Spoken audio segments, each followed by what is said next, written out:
A Câmara dos Deputados aprovou na quarta-feira, 16 de junho, o projeto de lei complementar que reformula a Lei nº 8429 de 92, popularmente conhecida como Lei da Improbidade Administrativa, principal norma que pune as irregularidades cometidas por gestores públicos. A Lei Complementar 157 de 2016 define que gestores públicos só podem ser condenados por improbidade em caso de dolo, e não mais em casos de culpa. Na Câmara, a aprovação foi por 408 votos contra 67. Antes de falar sobre as principais mudanças desta lei, explicarei melhor sobre o que é a Lei da Improbidade Administrativa. Em sua definição oficial, o texto diz que dispõe sobre as sanções aplicáveis aos agentes públicos nos casos de enriquecimento ilícito no exercício de mandato, cargo, emprego ou função na administração pública direta, indireta ou fundacional e da outras providências. Esta lei está dividida em 3 seções. A seção 1, que trata dos atos de improbidade administrativa que importam enriquecimento ilícito. A seção 2, que trata dos atos de improbidade administrativa que causam prejuízo ao erário. E a seção 3, que trata dos atos de improbidade administrativa que atentam contra os princípios da administração pública, o LIMP, que são os princípios da legalidade, impessoalidade, moralidade, publicidade e eficiência. Atualmente, os gestores públicos podem ser condenados por improbidade mesmo que não se comprovem que tiveram a intenção de causar dano ao erário. Basta que se comprove a sua culpa. Culpa, em regra, é a omissão ou negligência do agente em observar uma norma de conduta administrativa que irá gerar um resultado negativo que ele não deseja, porém que era previsível. Quanto às novas mudanças, a que mais se destaca é a necessidade de dolo para configurar o crime de improbidade. Assim, só poderão ser punidos pelo crime os gestores que provocarem prejuízo ao erário com dolo, ou seja, em que esteja provada a vontade livre e consciente de alcançar o resultado ilícito. Simplificando, os artigos 9, 10 e 11 são os que tratam dos possíveis atos de improbidade. É uma lista bem grande de ações que tipifica os atos de improbidade administrativa, como usar bens públicos em proveito próprio, negar publicidade aos atos oficiais e até mesmo permitir a venda de um bem público por um valor abaixo de mercado. Pela lei atual, qualquer ação ou omissão dolosa ou culposa é passível de punição. Ou seja, em regra, um gestor poderia ser processado e condenado por um prejuízo mesmo que ele não tenha tomado nenhuma atitude, bastando apenas comprovado que ele poderia agir e não fez.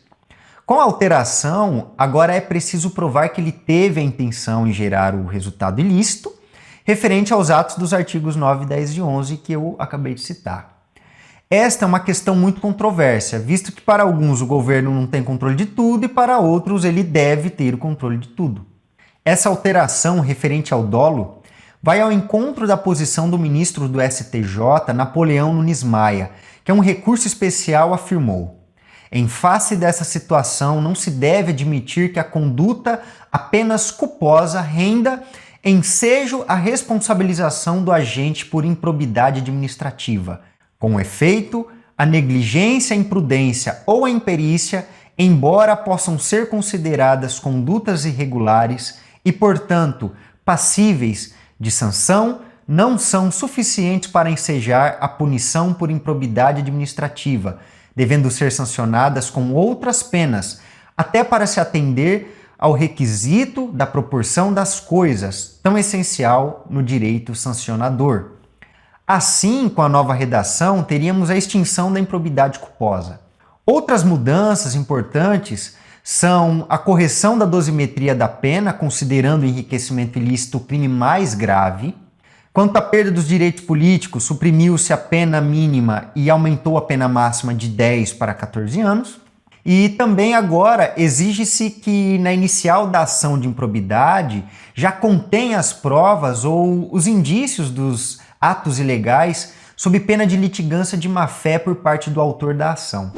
Pense, se um promotor de justiça, que em grande regra é ligado à burguesia municipal ou estadual e representa os interesses desta classe, sendo também um amigo de um grande opositor do governante ou representante de interesses opostos ao dele, do governante, por qual motivo este promotor fiscalizaria de forma imparcial o governante?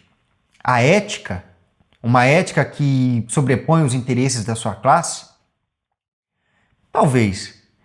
Atualmente, é comum que um adversário político proponha uma ação de improbidade contra o gestor da vez, utilizando o judiciário para satisfazer o seu desejo, que em regra é a busca pela perda dos direitos políticos do gestor. Veja, estes dois casos, eles tratam-se claramente de mais uma luta de poderes.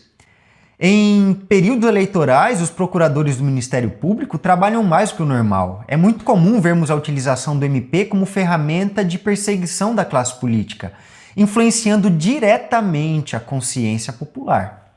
Afinal, saber apenas que o prefeito ou o governador está sendo processado pelo Ministério Público já é suficiente para alterar a consciência dos governados.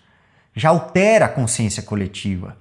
Se a acusação é séria, com base em provas de ilícitos cometidos pelos agentes públicos, então temos um bom trabalho do MP.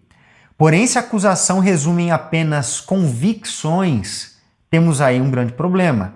Afinal, não se pode tratar pequenos erros que não causam danos ao erário como se fossem crimes, pois de qualquer forma isso resulta em altas multas e cassação de direitos políticos. Lembremos que a Lava Jato provou um padrão de atuação onde, junto com a imprensa, buscou a criminalização da política e, na inexistência de provas e inúmeras irregularidades jurídicas, pavimentou um caminho imenso de possíveis anulações processuais. Além de ter os seus procuradores vendidos como heróis nacionais, hoje esquecidos por grande parte da população que antes o apoiavam, e sendo colocados de lado pela mesma imprensa que os promoviam. Por fim, esta alteração incomodou muito os procuradores do Ministério Público, visto que limita os abusos de autoridade de alguns deles. Agora, o texto precisa ser aprovado pelo Senado e sancionado pelo presidente Jair Bolsonaro para que entre em vigor. São incontáveis os casos de condenação por irregularidades banais, que não favorecem nem prejudicam ninguém, além do próprio agente público punido severamente com multas vultosas e suspensão de direitos políticos.